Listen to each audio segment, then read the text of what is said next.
Welcome to today's deep dive into the August 20th, 2026 Daily Tech Reader Brief. I'm your host, and we have a lot to cover today. We really do. Thanks for having me. Yeah, glad you're here. Our mission today is to really unpack the hidden links between these totally unprecedented macroeconomic pressures we're seeing Yeah. and the hyper-accelerating AI trends. So, okay, let's unpack this. We have the U.S. national debt hitting a staggering $40 trillion. Which is just a massive number. Right, 40 trillion. And it's happening at the exact same moment Washington is imposing these historic sanctions and a naval blockade on Iran. Yeah, and that combination creates the very specific kind of squeeze on the global market. Because we aren't just short on raw crude oil right now. It's the refined stuff. Yeah, exactly. I mean, just look at the price of diesel. It is up 70%.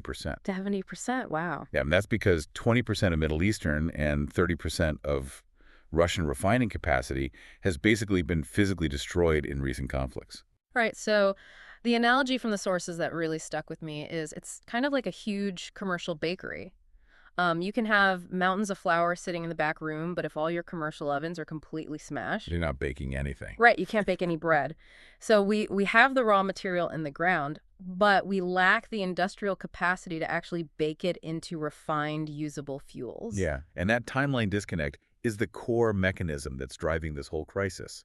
Because unblocking a shipping lane, that takes negotiation or military force, and it can happen in a matter of weeks. Right. But rebuilding a complex, heavily damaged oil refinery, that takes years. I mean, years of engineering and steel. So we're essentially baking in long-term inflationary pressure on everyday goods. Precisely. And if we connect this back to the bigger picture that persistent inflation keeps interest rates elevated, so suddenly the borrowing costs on that new $40 trillion national debt become significantly more expensive. Oh, man. So it creates this compounding economic trap. Yeah, massive trap. Yeah. And what's wild is that macroeconomic trap is crashing headfirst into a completely different kind of arms race right now.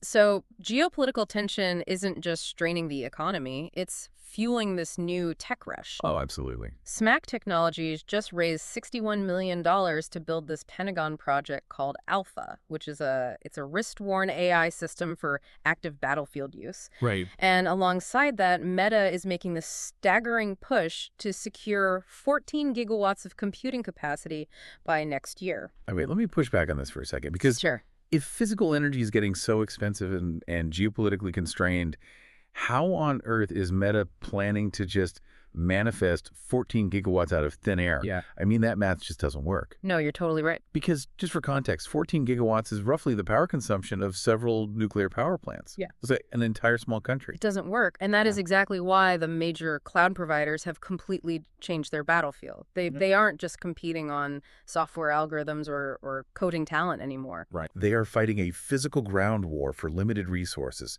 They're securing massive tracts of real estate lobbying for high-capacity grid connections. Just fighting for every single scrap of electricity. Wow.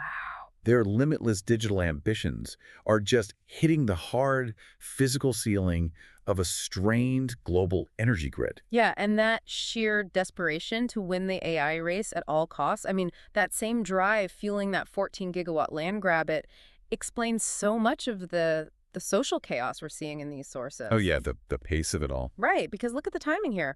OpenAI launched ChatGPT for teens on the absolute exact same day that Meta's scheduled trial over child safety began. Yeah, it's a very jarring juxtaposition. And just to be clear for the listeners, we aren't taking any sides on the politics of these trials or the geopolitical conflicts. We're just reporting what the sources highlight here. But it really feels like a frantic rush to lock in the next generation of users or maybe even a calculated distraction before regulators can even blink. Well, what's fascinating is how you can spot the pattern of our institutions just completely scrambling. The technological pace is shattering our regulatory infrastructure just as fast as it's straining the physical power grid. And it's not even just consumer software.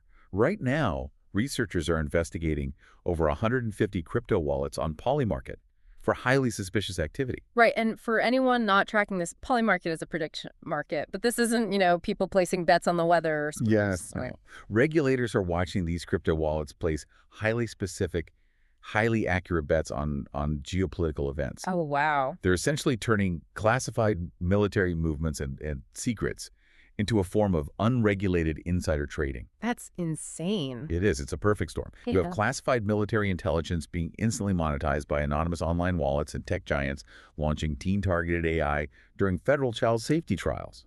It all points to the exact same underlying reality, which is the technology is moving so aggressively that our legal, social, and physical guardrails are completely failing to contain it. So what does this all mean for the people listening? Because these aren't just abstract tech headlines or distant geopolitical events. The crash between fuel inflation, this frantic AI land grab, and the total lack of regulatory catch-up, it impacts your daily life and your wallet. Absolutely. When refined fuels cost more, delivering your groceries costs more, and when tech giants siphon off massive amounts of power for AI, that competition for basic resources just makes everything tighter for the rest of us. Which brings us to a rather staggering proposal currently sitting with the Commodity Futures Trading Commission, the CFTC. Oh, yeah, this is wild. Yeah, they're actually seeking public comments right now on regulating compute derivatives. They're looking at establishing financial contracts tied directly to computing capacity. Wait, so like trading oil futures but for AI power? Precisely. And synthesizing all of this, the physical energy crunched the race to monopolize power and this regulatory vacuum, it leaves us with a serious question to ponder. If AI compute becomes a globally traded derivative, just like barrels of crude oil, what happens when the financial derivatives of our artificial intelligence crash headfirst into the physical limits of our power grid? Wow. So could the next major global crisis be triggered not by an oil embargo, but by a compute shortage? Exactly. Man, that is a lot to think about.